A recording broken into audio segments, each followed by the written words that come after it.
हरे कृष्णा। आप लोग सभी को नमस्कार, प्रणाम और अभिनंदन। मेरा नाम गुरु गौर कृष्णदास है और हम पढ़ रहे हैं भगवद गीता का अध्ययन कर रहे हैं। सो आप लोग सभी का इसमें स्वागत है। आज हम इंट्रोडक्शन पढ़ रहे हैं, भूमिका। सो आप लोग के पास भगवद गीता हो तो आप लोग निकाल सकते हैं। ओम ज्ञानतिमिरन्धस्य ज्ञानञ्जनशलाकया चक्षुरुन्मिलितं येन तस्मै श्रीगुरुवे नमः। नमामि विष्णुपादाय कृष्णपृष्ठाय भूतले श्रीमते भक्तिवेदान्त स्वामिन् इति नामिने। नमस्ते सारस्वते देवे गौरवाणी प्रचारिणे निर्विशेषशून्यवादी पाश्चात्यदेशतारिणे। जय श्री कृष्ण चैतन्य प्रभु नित्यानंद श्री अद्वैत गदाधर श्रीवासादि गौर भक्तवृंद। हरे कृष्ण कृष्ण कृष्ण हरे हरे, हरे राम राम राम हरे हरे। हरे कृष्णा। सो हम पढ़ रहे हैं श्रीमद् भगवद गीता का इंट्रोडक्शन पार्ट। भगवद गीता को गीता उपनिषद भी कहा जाता है। यह वैदिक ज्ञान का सार है और वैदिक साहित्य का सर्वाधिक महत्वपूर्ण उपनिषद है। श्रीमद् भगवद गीता को गीता उपनिषद भी कहा जाता है क्योंकि सारे वेदों का सार, the cream of all Vedas is the Bhagavad Gita. अतएव एक अन्य भाष्य की आवश्यकता के बारे में प्रश्न किया जा सकता है। इस प्रस्तुत संस्करण का प्रयोजन इस प्रकार बताया जा सकता है। हाल ही में एक अमेरिकी महिला ने मुझे भगवद गीता के एक अंग्रेजी अनुवाद की संस्तुति चाहिए। श्रील प्रभुपाद लिख रहे हैं introduction of the Bhagavad Gita में कि अन अमेरिकन वुमन ने चाहा कि वो भगवद गीता को इंग्लिश में ट्रांसलेट करें। और ये क्यों है, the spirit of Bhagavad Gita क्यों है? क्योंकि श्रीमद् भगवद गीता जो श्रील प्रभुपाद ने ट्रांसलेट किया, Bhagavad Gita Yatharup, Bhagavad Gita as it is, ये एक ही भगवद गीता है, यही एकमात्र भगवद गीता है जो विदाउट किसी पर्सनल मोटिव या किसी पर्सनल एजेंडा के बिना बनाया है। ना कि प्रभुपाद जी कहते हैं अपने बारे में कुछ, लेकिन जो भगवान श्री कृष्ण ज्ञान दे रहे हैं वही Srila Prabhupada as it is प्रस्तुत कर रहे हैं। और जब ऐसे प्रस्तुत कर रहे हैं तो हमें ध्यान रखना चाहिए, ऐसा एक एग्जाम्पल है, उदाहरण है कि व्यक्ति दवाई कैसे लेता है। जब मुझे दवाई लेना है तो मैं दवाई डॉक्टर के पास जाता हूँ और डॉक्टर मुझे एक ऑथराइज्ड प्रेस्क्रिप्शन देता है और वो प्रेस्क्रिप्शन लेके मैं वो दवाई खाता हूँ, तब मैं जाके ठीक होता हूँ।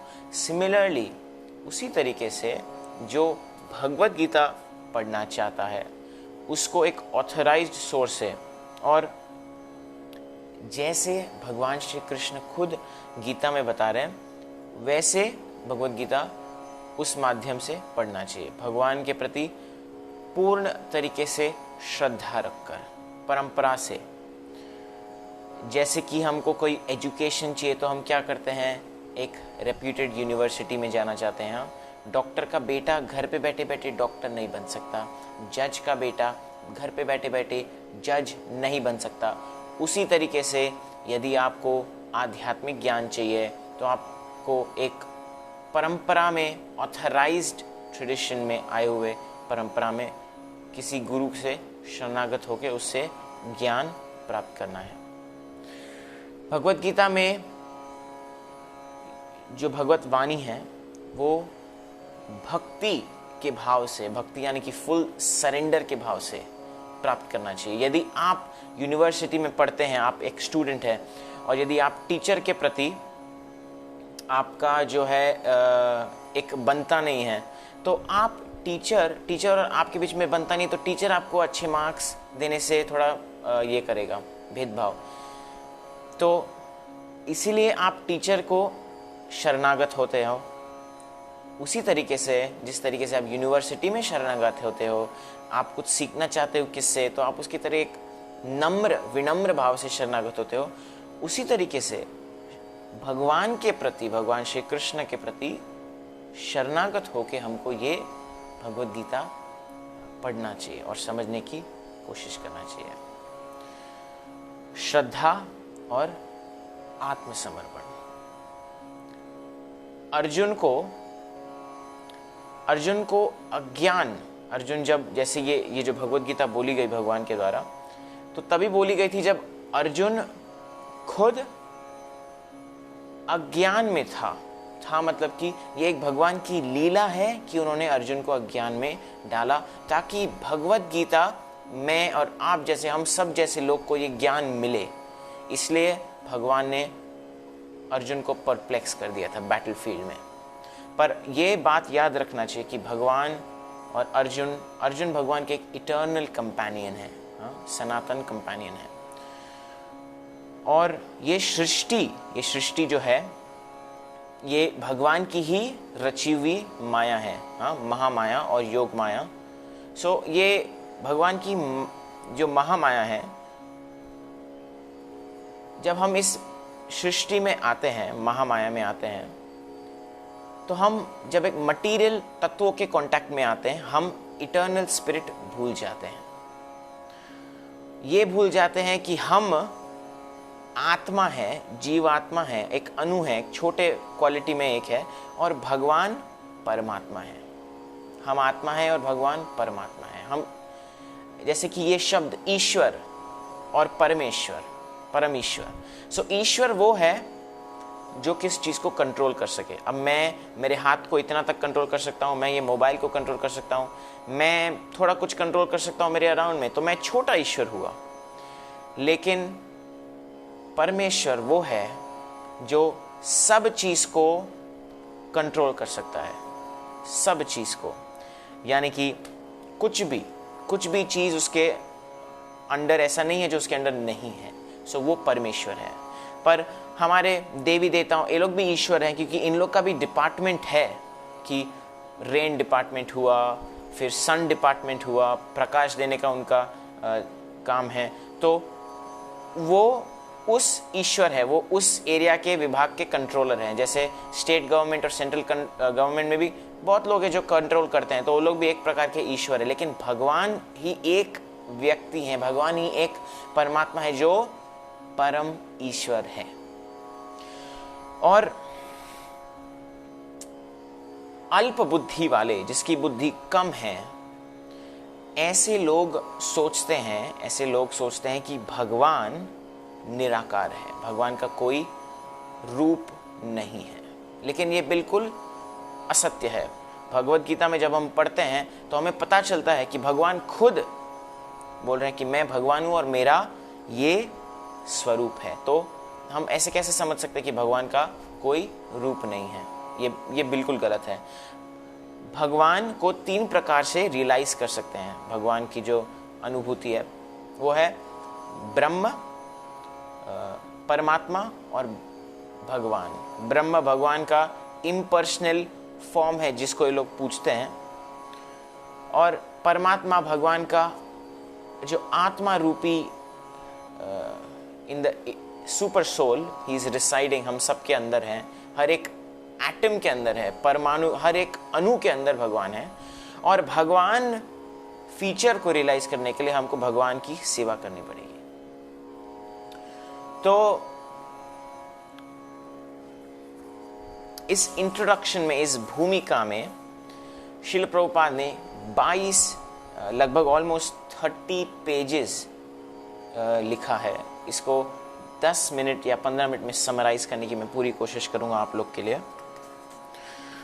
तो भगवान से भगवत गीता सुनने के बाद अर्जुन ने कृष्ण को परम ब्रह्मा स्वीकार कर लिया। भगवान ही परमेश्वर और परम ब्रह्म है। इस दुनिया में सब कुछ टेम्पररी या नश्वर है, सिर्फ भगवान ही वही है जो इटर्नल है, जिनका कभी नाश नहीं होता। लेकिन हमारी जो आत्मा है ये भी सनातन है। लेकिन ये शरीर जिसमें हमारी आत्मा अभी ट्रैप हो गई है। हाँ, जेल में आप जाते तो ट्रैप हो जाते हो ना, आपको केज किया गया है। तो ये शरीर नश्वर है, लेकिन आत्मा जो शरीर के अंदर है वो नश्वर नहीं है। सो भगवत गीता का पर्पस, भगवत गीता का जो मेन पर्पस है वो है कि हमारे अंदर, जीवों के अंदर सनातन धर्म को वापस रिवाइव करना। अभी ध्यान रखिए कि सनातन धर्म शब्द का अर्थ क्या है, सनातन धर्म का अर्थ क्या है। बहुत से लोग को ये शब्द को मिस इंटरप्रेट कर लेते हैं। उन लोगों को लगता है कि सनातन मतलब हिंदू, लेकिन सनातन धर्म ना हिंदू है, ना मुस्लिम है, ना क्रिश्चियन है, ना बुद्धिस्ट है, कोई ये नहीं है। सनातन धर्म मतलब कि जो जीव का इटर्नल पोजीशन है वो क्या है, भगवान की सेवा करना, और वो सनातन है। उस चीज, वो ड्यूटी, वो धर्म सनातन धर्म है। इस दुनिया में सबको किसी ना किसी का सेवक बनना पड़ता है। एक माता को अपने बच्चों का सेवक बनना पड़ता है, बच्चों को अपने माता पिता का जब वो बूढ़ा हो जाए, पत्नी को अपने पति का सेवक बनना पड़ता है, पति को अपने पत्नी का सेवक बनना पड़ता है, बिजनेसमैन को कस्टमर का सेवा बनना पड़ता है, पॉलिटिशियन जब वोट मांगने आते थे वो लोग प्रजा के सेवक रहते हैं। तो किसी न किसी को ऑफिस में एम्प्लॉय अपने बॉस का सेवक करता है, अगर नहीं है तो वो बॉस का बॉस, और वो बॉस का बॉस, और उसके पास कोई बॉस नहीं तो वो अपने घर जाके अपने पेट डॉग, कुत्ते, उसका सेवा करेगा। तो इस दुनिया में सबको किसी ना किसी का सर्वेंट सेवा करना ही पड़ेगा। सो भगवान का क्यों नहीं।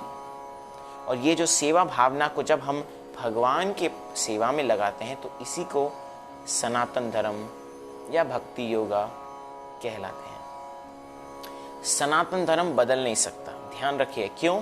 जिस तरीके से पानी का नेचर, पानी का क्वालिटी बदल नहीं सकता, पानी गीला ही रहेगा, उसी तरीके से सनातन धर्म यानी कि भगवान की सेवा करना, ये इटर्नैलिटी बदल नहीं सकता।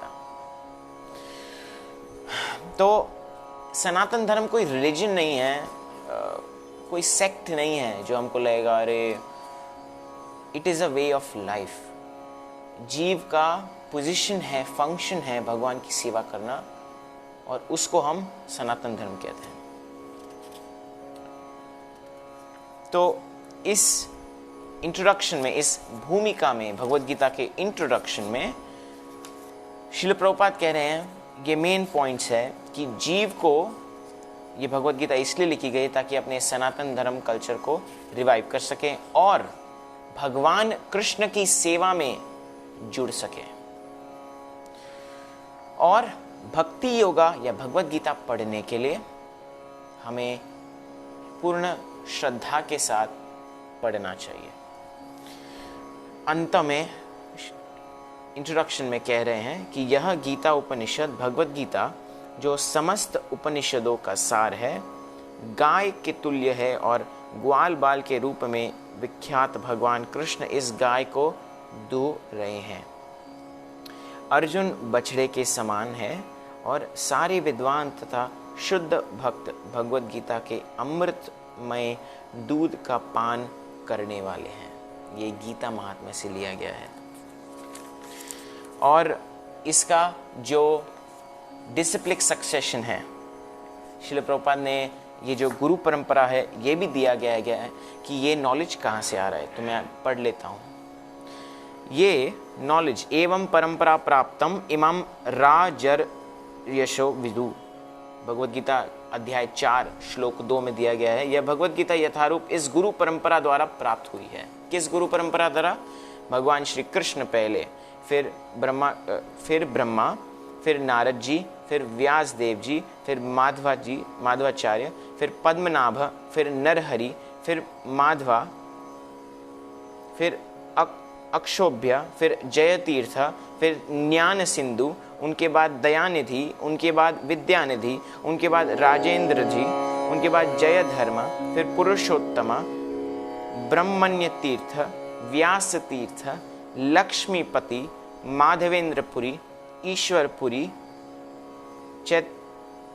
लॉर्ड चैतन्य, भगवान चैतन्य महाप्रभु, रूप स्वरूप सनातन, रघुनाथ गोस्वामी, जीव गोस्वामी, कृष्णदास, नरोत्तम दास ठाकुर, विश्वनाथ चक्रवर्ती ठाकुर, बलदेव विद्याभूषण, जगन्नाथ दास बाबा जी, भक्ति विनोद ठाकुर, गौर किशोर दास बाबा जी, भक्ति सिद्धांत सरस्वती ठाकुर, और उसके बाद एसी भक्ति वेदांत स्वामी श्रील प्रभुपाद।